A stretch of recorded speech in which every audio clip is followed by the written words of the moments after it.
dans la Bible. Moi je dis non, ça c'est la fausseté. On ne parle pas de la volonté ou bien de la parole. On parle bien des miracles. Et le Saint-Esprit, quand il viendra, il n'apportera pas l'évangile. Il viendra comme étant le témoin de l'évangile qui a été prêché par Jésus. Amen. Amen. Donc quand on dit il y a eu d'autres choses que Jésus a fait en termes de miracles. Mais en ce qui concerne en termes de parole, la Bible est complète. Amen. Amen. Amen. Et si tu veux voir Dieu, Dieu se trouve entre la Genèse et l'Apocalypse. En dehors de la Bible, Dieu n'y est pas. Alléluia. Amen. Mais dans la Bible, il y a un livre qui est ouvert. Tous les livres sont verrouillés, toute la Bible est verrouillée, mais un seul livre est ouvert. Le livre de la Bible qui est ouvert, c'est un livre, le livre des Actes des Apôtres. C'est un livre, c'est les apôtres veut dire quoi? Les envoyés. Apostolos du grec envoyé. Ce ne sont pas les apôtres de ministère, ce sont les apôtres. Tout le monde ici dans l'église est apôtre, est envoyé. Et chacun de nous est appelé à écrire les actes.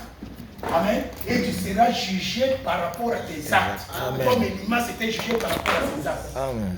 Amen. Amen. Et c'est là le livre ouvert où Dieu appelle, Dieu établit et Dieu envoie. Amen. Où les hommes reviennent, s'équipent et ils repartent encore. Amen. Et dans ce livre, chacun de nous est en train d'écrire son livre, son témoignage, qui n'est autre que les actes des apôtres. Chacun de nous a sa prédication. C'est le seul livre qui est ouvert. En dehors de ces livres, tous les livres de la Bible sont scellés. Donc la Bible, c'est l'incarnation de Dieu dans le temps.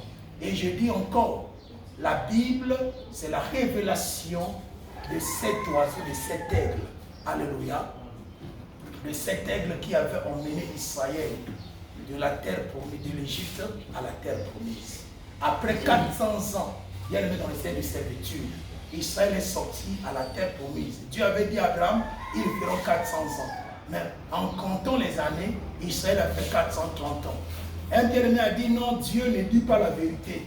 Parce que Dieu doit être dans la précision. Pour moi ici c'est 400, mais on va comme maintenant 430 ans. Non, ce n'est pas toi qui dis Dieu n'a pas dit la vérité, c'est toi qui dois te dire que tu n'as pas compris ce qui est écrit. Amen. Mais Israël a fait 400 ans dans le pays d'Égypte. Les 30 ans, c'est l'âge de la maturité, où Dieu a compris qu'Israël avait l'âge de recevoir la délivrance. Amen. Donc 400, c'est la servitude. Maintenant, les 30 ans qu'on a ajouté sur les 400, ça révèle l'âge de la maturité, que c'était le moment où Israël était prêt pour que Dieu étende la main pour le faire sortir. Maintenant, Moïse dit quoi? Il vous a pris par un vol, comme un vol d'oiseau, et vous a mené de l'autre côté du pays de Canaan. Or, quand nous voyons, la délivrance est un jugement. Le jugement, bien aimé dans le Seigneur, c'est le chiffre 400. Et le chiffre 400, d'après l'alphabet hébraïque, correspond à la lettre Tav, comme nous venons de dire. Et Tav a pour signification la croix ou le crochet. Cela veut dire qu'Israël était sauvé par la croix. Alléluia. Amen. Et la croix, c'est quoi? C'est la Bible. La croix, c'est la Bible. La Bible, c'est quoi? La Bible, ce n'est pas tous les messages que toi tu vois dans les livres. La Bible, c'est le message du salut. Amen. Amen. La Bible est grande par ses livres, mais il est très petit par son message. Alléluia. Amen. Et la Bible, c'est le message du salut. Et c'est le message du salut qui a sauvé la maison d'Israël. Amen. Amen. Amen. La Bible, c'est quoi? La Bible, c'est un fleuve. Amen. Là, comment on dit ça? Vous allez fatiguer, tais-toi la conférence. La Bible est un fleuve. Vous voyez, le fleuve qui arrosait l'Éden. Alléluia. C'est ça la Bible. C'est ça la Bible. Un bras qui arrive en Éden et comme il a un delta, le bras se subdivise en 4 fleuves. Amen. Le Guillon, le Tigre, l'Euphrate et l'Hidékel, je pense bien. Et se diviser en 4 et pour arroser Éden. L'Éden c'est qui? L'Éden c'est une femme. La Bible dit n'a compté que ma femme est comme un jardin, comme un paradis. L'Éden est une femme. Et dans la femme qui est l'Éden, il y a un homme qui règne. Et l'homme qui régnait dans Éden, c'était Adam. Alléluia. Et Éden était sa femme. Alléluia. Adam était le sacrificateur de l'Éden. Et le jardin d'Éden était l'image de sa femme Ève qui est venue bien après. Maintenant, il y avait l'eau, le fleuve qui arrosait l'Éden.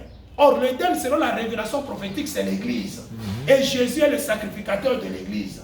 Il arrose son église par un fleuve qui n'est autre que la parole. Mais ce fleuve commence par un bras dans l'Ancien Testament. Quand ce fleuve arrive à la croix c'est le delta. C'est-à-dire le point milieu où ça se divise. Amen. Amen. Ce fleuve, quand tu arrives au delta, ce fleuve prend 4 bras. Amen. Les 4 bras que ce fleuve prend, ce sont les 4 dimensions de la révélation de Christ. Amen. Christ en tant que fils, Christ en tant que père, Christ en tant que fils d'Abraham, fils de l'homme, fils de David et fils de Dieu. Amen.